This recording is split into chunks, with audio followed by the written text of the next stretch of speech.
श्रीमद् भगवद गीता यथारूप अध्याय 18 श्लोक संख्या 13 से 18।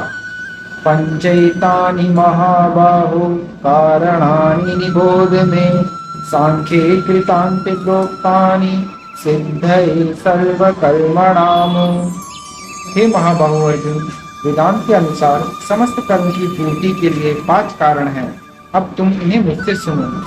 तात्पर्य: यहाँ पर प्रश्न पूछा जा सकता है कि चूंकि प्रत्येक कर्म का कुछ न कुछ फल होता है, तो फिर यह कैसे संभव है कि कृष्ण भावना में व्यक्ति को कर्म के फलों का सुख दुख नहीं भोगना पड़ता।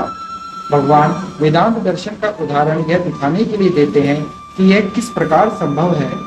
वे कहते हैं कि समस्त कर्मों के 5 कारण होते हैं। किसी कर्म में सफलता के लिए इन 5 कारणों पर विचार करना होगा।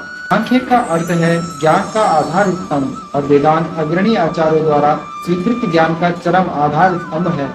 यहाँ तक कि शंकर भी वेदांत सूत्र को इसी रूप में स्वीकार करते हैं। अतः ऐसे शास्त्र की राय ग्रहण करनी चाहिए। चरम नियंत्रण परमात्मा में निहित है। जैसा कि भगवद गीता में कहा गया है, सर्वस्य चाहम हृदि सन्निविष्टः। वे प्रत्येक व्यक्ति को उसके पूर्व कर्मों का स्मरण कराकर किसी न किसी कार्य में प्रवृत्त करते रहते हैं, और जो कृष्ण भावना भावित कर्म अंतर्यामी भगवान के निर्देशानुसार किए जाते हैं, उनका फल ना तो इस जीवन में ना ही मृत्यु के पश्चात मिलता है। अधिष्ठानम तथा कर्ता करणम च पृथक विधम विविधाश्च पृथक चेष्टा दैवं चैवात्र पंचमम्।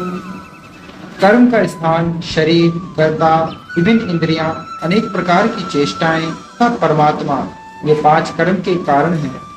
तात्पर्य: अधिष्ठानम शब्द शरीर के लिए आया है।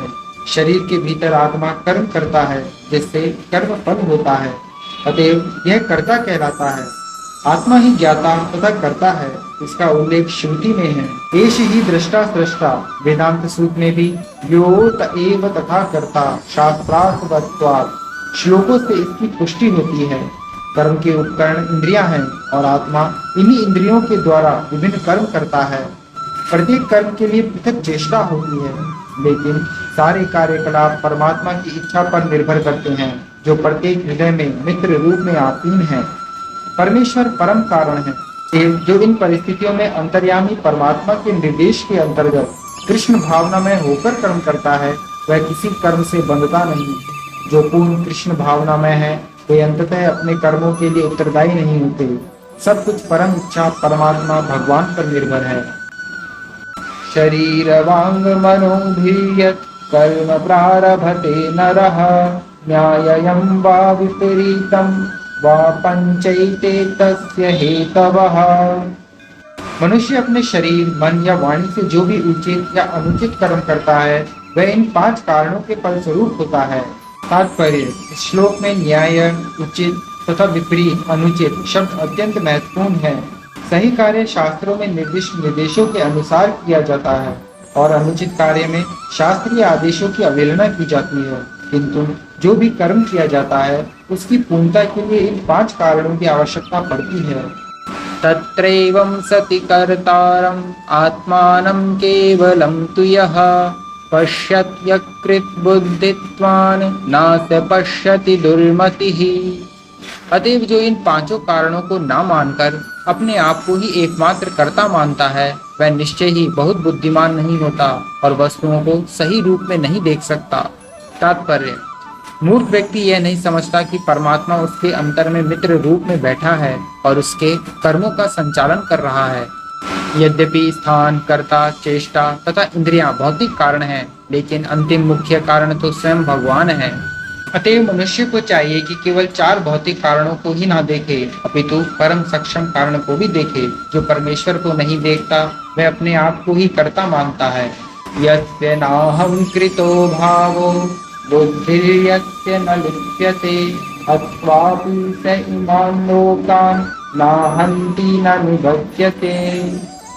जो मिथ्या अहंकार से प्रेरित नहीं है, जिसकी बुद्धि बंधी नहीं है, वह इस संसार में मनुष्यों को मारता हुआ भी नहीं मारता, ना ही वह अपने कर्मों से बंधा होता है। तात्पर्य: इस श्लोक में भगवान अर्जुन को बताते हैं कि युद्ध न करने की इच्छा अहंकार से उत्पन्न होती है। अर्जुन स्वयं को कर्ता मान बैठा था, लेकिन उसने अपने भीतर तथा बाहर परम के निर्देश पर विचार नहीं किया था। यदि कोई यह न जाने कि कोई परम निर्देश भी है तो वह कर्म क्यों करे। लेकिन जो व्यक्ति कर्म के उपकरणों को कर्ता रूप में अपने को तथा परम निर्देशक के रूप में परमेश्वर को मानता है, वह प्रत्येक कार्य को पूर्ण करने में सक्षम है। ऐसा व्यक्ति कभी मोहग्रस्त नहीं होता। जीव में व्यक्तिगत कार्यकलाप तथा उसके उत्तरदायित्व का उदय मिथ्या अहंकार से तथा ईश्वर विहीनता या कृष्ण भावनामृत के अभाव से होता है। जो व्यक्ति कृष्ण भावनामृत में परमात्मा या भगवान के आदेशानुसार कर्म करता है, वह वध करता हुआ भी वध नहीं करता, नहीं वह किसी ऐसे वध के फल भोगता है।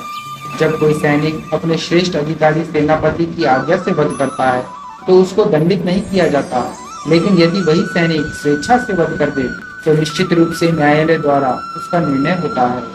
ज्ञानम ज्ञेयं परिज्ञाता त्रिविधा कर्म चोदना करणं कर्म कर्तेति त्रिविधः कर्म संग्रह। ज्ञान, ज्ञेय तथा ज्ञाता ये तीनों कर्म को प्रेरणा देने वाले कारण हैं। इंद्रियां, कर्म तथा कर्ता ये तीन कर्म के संघटक हैं। तात्पर्य, दैनिक कार्य के लिए तीन प्रकार की प्रेरणाएं हैं, ज्ञान, ज्ञेय तथा ज्ञाता। कर्म का उपकरण, स्वयं कर्म तथा कर्ता ये तीनों कर्म के संघटक कहलाते हैं। किसी भी मनुष्य द्वारा किए गए किसी कर्म में यही तत्व रहते हैं। कर्म करने के पूर्व कुछ न कुछ प्रेरणा होती है। किसी भी कर्म से पहले प्राप्त होने वाला फल कर्म के सूक्ष्म रूप में वास्तविक बनता है। इसके बाद वह क्रिया का रूप धारण करता है। पहले मनुष्य को सोचने, अनुभव करने तथा इच्छा करने जैसी मनोवैज्ञानिक विधियों का सामना करना होता है, जिसे प्रेरणा कहते हैं। यह प्रेरणा चाहे शास्त्रों से प्राप्त हो या गुरु के उपदेश से एक सी होती है। जब प्रेरणा होती है और जब कर्ता होता है तो इंद्रियों की सहायता से, जिनमें मन सम्मिलित है और जो समस्त इंद्रियों का केंद्र है, वास्तविक कर्म संपन्न होता है। इसी कर्म के समस्त संघटकों को कर्म संग्रह कहा जाता है। हरे कृष्ण।